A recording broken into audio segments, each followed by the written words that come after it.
My name is Chandresh Srivastava. मैं आप लोग को नीट के लिए प्रिपरेशन कराऊंगा बायो के सब्जेक्ट में, और मैंने बीएससी किया हुआ है और मैं गोल्ड मेडलिस्ट हूँ अपने कॉलेज का। उसके अलावा अभी रिसर्च के पर्पज़ से मैं थोड़ा वर्क कर रहा हूँ, और जो थोड़ा टाइम है वो मैं आप लोग को टीचिंग के लिए अवेलेबल कराऊंगा। तो हम लोग शुरू करेंगे आज ब्लड सर्कुलेशन पे। ब्लड सर्कुलेशन के लिए हमें सबसे पहले ये समझना होगा कि हमारी लाइफ में ब्लड की नीड है क्या। तो ब्लड एक फ्लोइंग कंपाउंड है हमारे जनरली बड़े ऑर्गेनिजम्स के लिए। छोटे ऑर्गेनिजम्स में पानी यूज़ होता है, जैसे कि एकाइनोडर्मेटा के जो मेंबर्स हैं वो यूज़ करते हैं वाटर।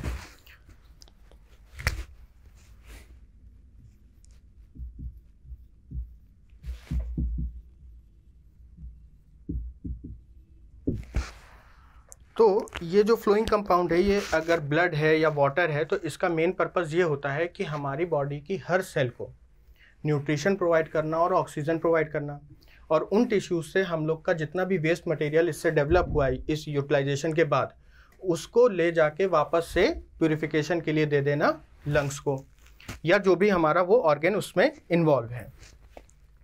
अब हम लोग इसी में आगे समझते हैं कि हमारे सर्कुलेशन आखिर कितनी तरीके के होते हैं। तो सर्कुलेशन मेनली दो तरीके के हैं।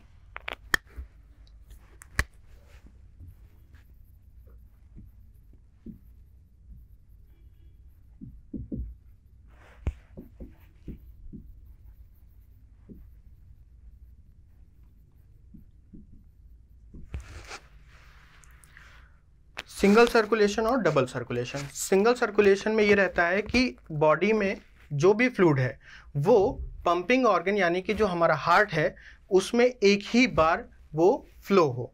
तो इसका कुछ डायग्राम अगर हम समझें तो ये ऐसा रहेगा।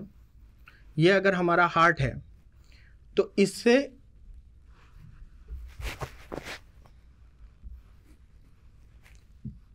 ये वेंट्रिकल है और ये ऑरिकल है।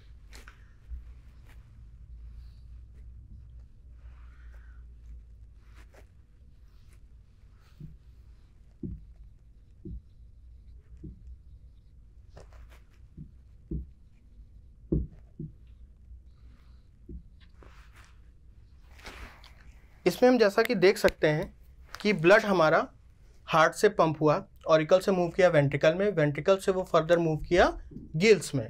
तो यहाँ से हमारा जो ब्लड मूव करा है वो डीऑक्सीजनेटेड ब्लड मूव करा है, और वो गिल्स में जाएगा जहाँ पे वो गैसेस एक्सचेंज के थ्रू प्यूरिफाई होगा, और वहाँ से ऑक्सीजनेटेड ब्लड वापस से बॉडी सेल्स को दे दिया जाएगा, पूरी की पूरी बॉडी को, जहाँ पे वो यूटिलाइज कर लेंगे उस ऑक्सीजन और न्यूट्रिशन को। फिर गंदा ब्लड जो होगा, जो हमारा वेनस ब्लड होगा, वो वेन से होता हुआ फिर से एंटर कर जाएगा हमारे हार्ट में। तो हम जैसा कि यहाँ देख सकते हैं कि हमारे हार्ट में जो ब्लड पहुँचा हुआ है वो एक ही बार पहुँचा है। ठीक है, तो इसी कॉन्सेप्ट को कहते हैं सिंगल सर्कुलेशन। अब नेक्स्ट टॉपिक अगर हम देखें तो हमारा है डबल सर्कुलेशन। डबल सर्कुलेशन कुछ ऐसा रहेगा जिसमें ब्लड हार्ट में या पंपिंग ऑर्गन में दो बार पहुंचे।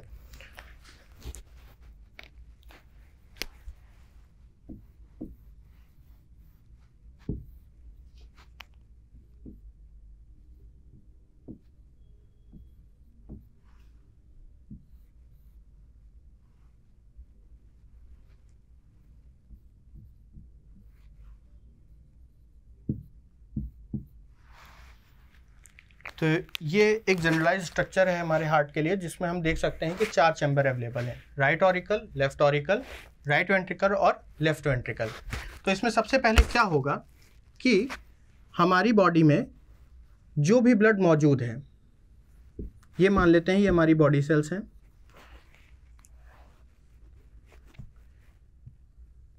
लेफ्ट वेंट्रिकल से हमारा ब्लड निकला, पहुंचा बॉडी सेल्स में, यूटिलाइजेशन हुआ और वो ब्लड इम्प्योर हो गया। अब ये ब्लड हमारे यहाँ से वेन्स के थ्रू आया, सुपीरियर और इन्फीरियर वेना केवा के थ्रू, और राइट ऑरिकल में एंटर हुआ।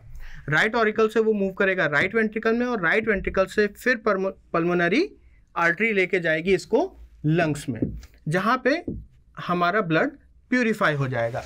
फिर यहाँ पे प्यूरिफाई होकर जो ब्लड होगा हमारा ऑक्सीजनेटेड, अब वो लेफ्ट ऑरिकल में एंटर करेगा, और लेफ्ट ऑरिकल से लेफ्ट वेंट्रिकल में, और फिर लेफ्ट वेंट्रिकल से तैयार हो जाएगा वो बॉडी में पहुँचाने के लिए। तो इसमें हम जैसा कि देख सकते हैं कि हमारे हार्ट में ब्लड 2 बार एंटर हुआ। एक बार तो एंटर हुआ है जो बॉडी से गंदा ब्लड है वो पहुंचा है, जिसको कि सिस्टमिक सर्कुलेशन बोल सकते हैं, और दूसरी बार ब्लड पहुंचा है लंग से हमारे हार्ट में, जो कि पल्मोनरी सर्कुलेशन का एक पार्ट है। अब हम लोग आगे बढ़ते हैं और ये समझने की कोशिश करते हैं कि आखिर ये पाया किस में जाएगा। तो सिंगल सर्कुलेशन वाला जो मेथड है वो फिशेज में पाया जाता है, और जो डबल सर्कुलेशन है वो हम लोगों में मैमल्स वगैरह में या हायर वर्टिब्रेट्स में पाया जाता है।